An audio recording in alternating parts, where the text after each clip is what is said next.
Vous êtes à l'écoute de Radio Montgeron, la radio des Montgeronnais, la radio de Georges. Je vous propose maintenant, sans plus attendre, l'émission Reconnect-être. Reconnect-être, l'émission qui vous reconnecte au soi profond.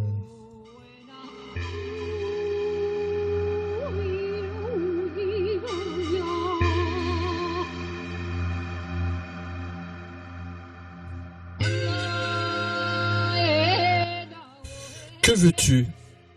Je te pose cette question car je sens que tu ne sais pas y répondre présentement. Pourquoi ? Peut-être parce que cette petite voix en ton intérieur se retrouve noyée dans un bruit, un vacarme assourdissant. Quoi de plus néfaste pour l'être que tu es de ne pas se sentir que, au fond, tu es ce que tu es vraiment ? Il existe des tonnes de méthodologies sur le développement de la personnalité, mais quand on n'est pas prêt au déclic de ce changement, même ça ne fait qu'ajouter au vacarme, parce que la question la plus importante n'est-elle pas « qu'est-ce que je veux ?» Accepter de se poser sincèrement cette question nous renvoie à notre véritable sens de ce que nous sommes. Non pas des êtres fourmis qu'on peut écraser du pied, des êtres chétifs et sans cesse à la merci des vents et tempêtes de la vie que nous ne ferions que, au fond, subir. Je te propose maintenant de commencer à partager ma vision des choses, non pas pour que tu l'appliques à la lettre, mais pour que tu puisses t'en inspirer afin de te libérer enfin de ce carcan de peur, ce carcan qui t'empêche de reprendre ton véritable pouvoir, car, oui, tu as un énorme pouvoir et c'est de cela qu'il va être question.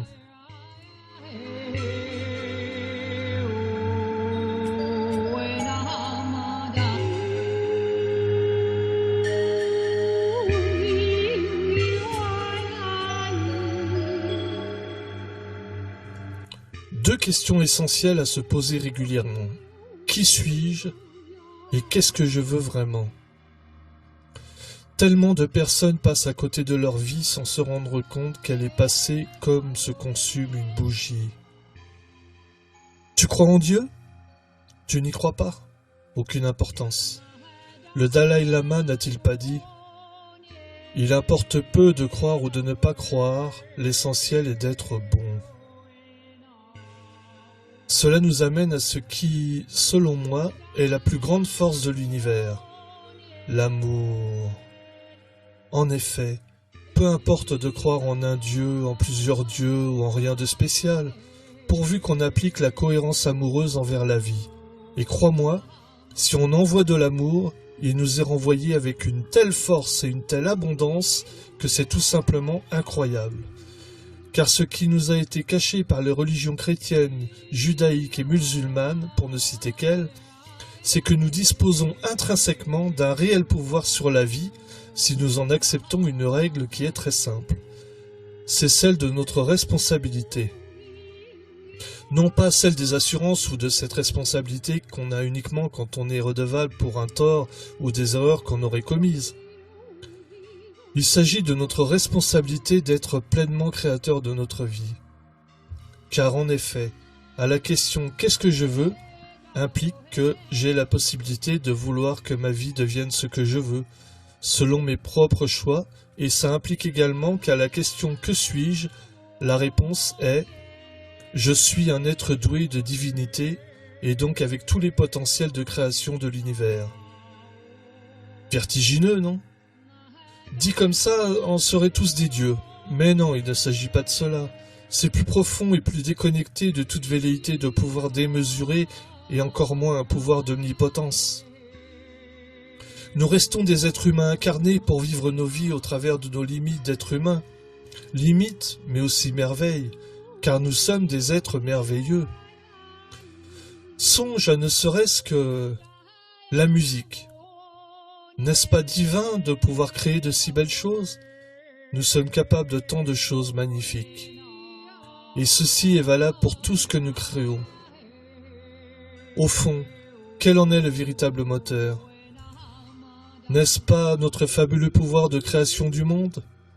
J'ai parlé de responsabilité, mais vraiment, qui accepte d'être pleinement responsable de sa vie et de ne pas tourner au gré des vents comme le fait une girouette, ne pas se vivre en tant que victime, d'avoir une foi en la vie car la foi vient de l'intérieur et se tourne vers l'extérieur.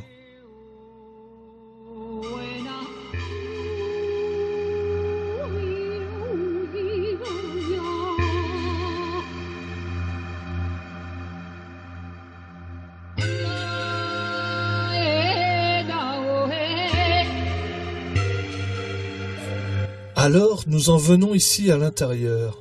Quel est donc cet intérieur dont nous entendons parler par tous les spécialistes du développement personnel?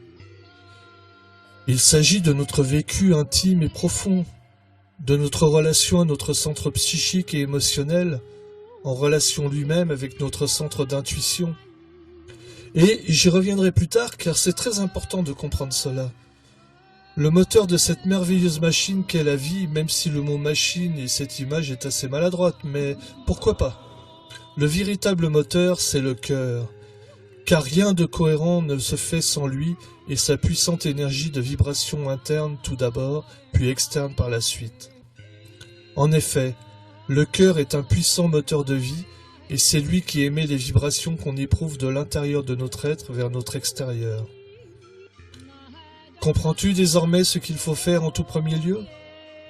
Aimer la vie, car c'est celle que tu as choisie et que tu construis instant après instant. Et c'est une profonde pensée que de se vivre en créateur de notre vie, car ça change complètement notre regard sur elle et sur tout ce qui nous entoure.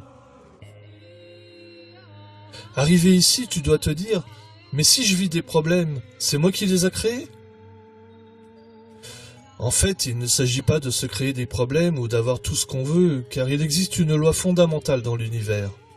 Il répond certes à nos désirs et nos attentes sincères, mais il ne nous apporte pas tout ce qu'on veut au moment où on le désire, mais fonctionne en attribution selon nos besoins réels, et cette fois pas en tant qu'humain, mais en tant que flamme divine incarnée.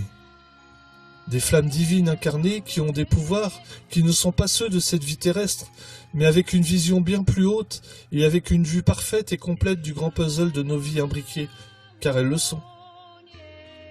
Laisse-moi te montrer quelle est ma vision de l'univers. Je sens qu'en fait, il s'agit d'un enchevêtrement de vibrations et de cause à effet causées par les interactions diverses dans ce magnifique enchevêtrement de choses et d'êtres, tout autant singulier que l'est une fleur par rapport à une navette spatiale. Pour autant, chacun d'eux correspond à un rêve qui les a créés. Voilà. Je crois, et la vie me l'a longuement prouvé, que rien n'est hasard. Tu vas me dire, oui mais alors tout est prédestiné, et quelle est la place de notre libre arbitre là-dedans? En effet, tout est en même temps prédestiné, et en même temps non prédestiné. Et c'est là qu'intervient la juste place de notre capacité de création de nos vies. Prédestiné, car je sens que notre étoile directrice, cette petite voix intérieure que souvent on étouffe dans le brouhaha existentiel, nous guide selon un plan qui nous dépasse et de très loin.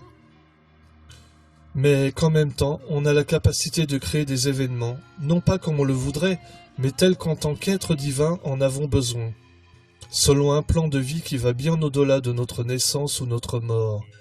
Il s'agit de notre êtreté merveilleusement divine.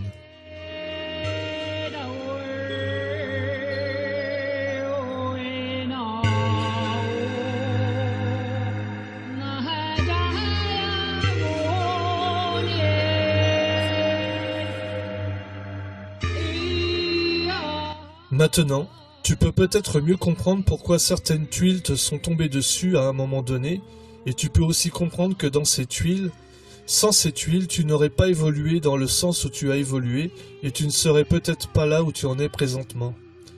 Il s'agit de cette merveilleuse loi de l'univers qui attribue les événements, les personnes, les êtres rencontrés pour notre plus grand besoin d'être divin, et dans un souci de nous faire toujours évoluer vers une meilleure version de nous-mêmes.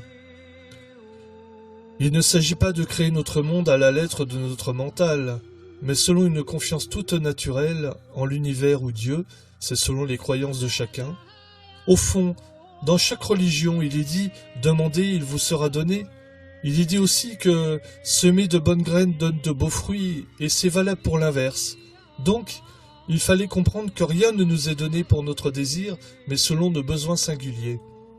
Toutefois, parfois les désirs rejoignent les besoins.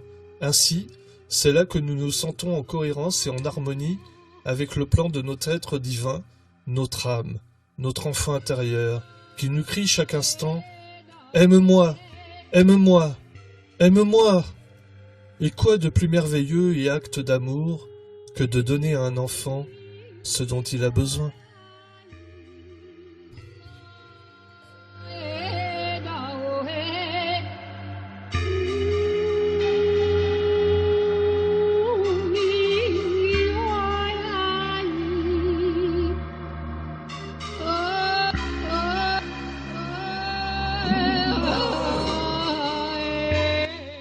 En fait, la vie est tellement simple. Il s'agit juste d'être en accord avec ce qui doit être notre propre chemin. On a tous une importance et un rôle à jouer dans cette vie que nous co-créons par les vibrations de notre cœur. Ce que je vis à l'intérieur de moi se projette en tant que vie à l'extérieur de moi. C'est ultra simple et d'ailleurs, les percées de la physique quantique tendent à le prouver scientifiquement.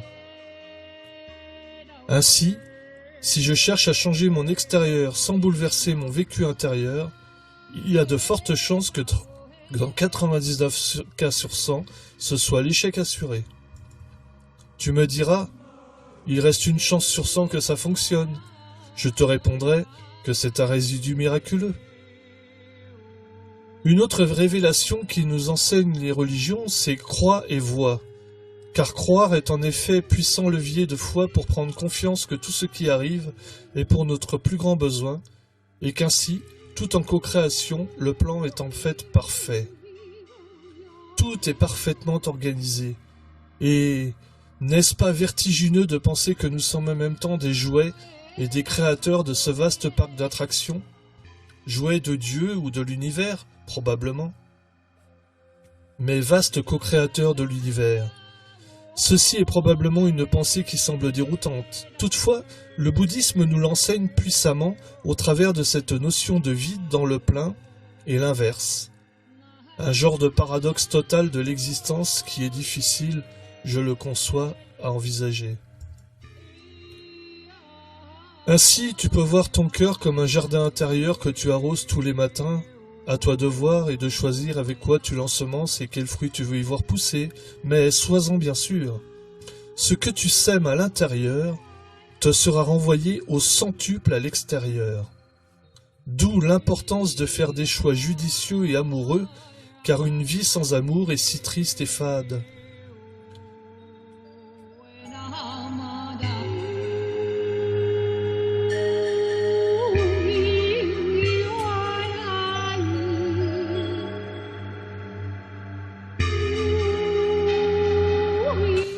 Nous sommes faits pour aimer et être aimés. D'ailleurs, nous le sommes en permanence.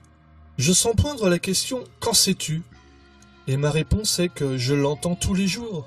Je le vis tous les jours, cet amour merveilleux qui cimente tous les êtres et les choses. Il nous est crié chaque instant de notre vie et nous n'écoutons pas. N'as-tu jamais entendu une chanson d'amour? Mais l'as-tu écoutée? Au fond, l'as-tu prise comme écrite pour toi? Ou as-tu entendu une vague déclaration à quelqu'un d'inconnu? Et si cette chanson était écrite pour toi, ça changerait quoi?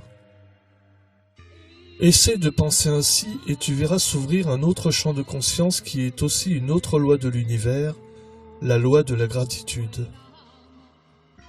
Combien de personnes se montrent ingrates dans leur existence, croyant fermement à l'illusion de n'être qu'une petite chose sans défense face à la vie, se croyant tout permis, et donc en somme une victime de la vie.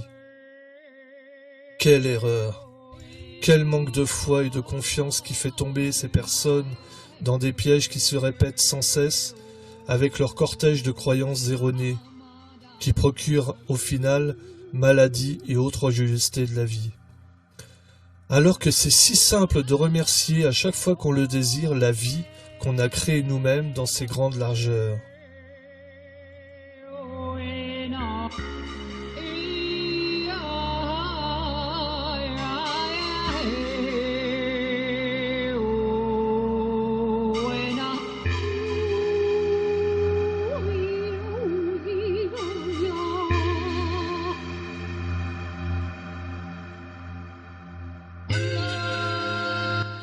Revenons à notre chanson d'amour.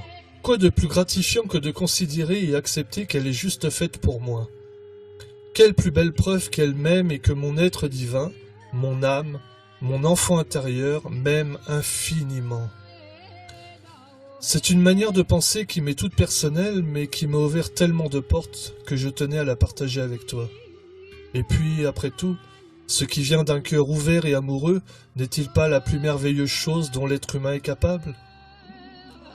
Ainsi, je prends chaque chanson, chaque message, chaque coïncidence rencontrée comme un message interpersonnel qui m'est tout spécifiquement adressé, et souvent, il s'agit d'une onde pure d'amour qui vibre bien au-delà du concevable. Ainsi, cela augmente mon rapport amoureux avec la vie et mon sentiment de gratitude envers l'univers qui procure tant de choses merveilleuses. Ainsi, une fabuleuse boucle est enclenchée et ça n'a plus de fin.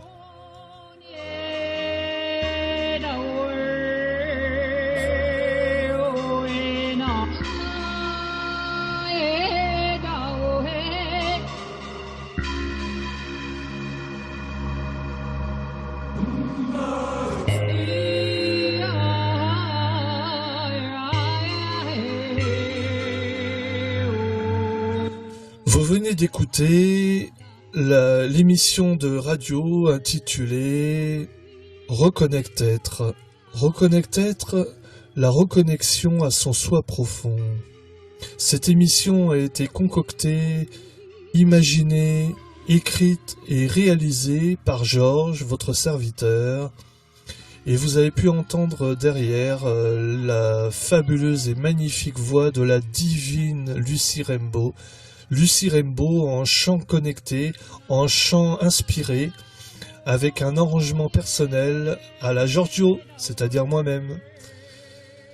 Continuez à écouter Radio Montgeron, la radio des Montgeronnais, la radio de Georges. Je vous invite à écouter maintenant de la musique. Bonne écoute et merci pour votre écoute de cette émission.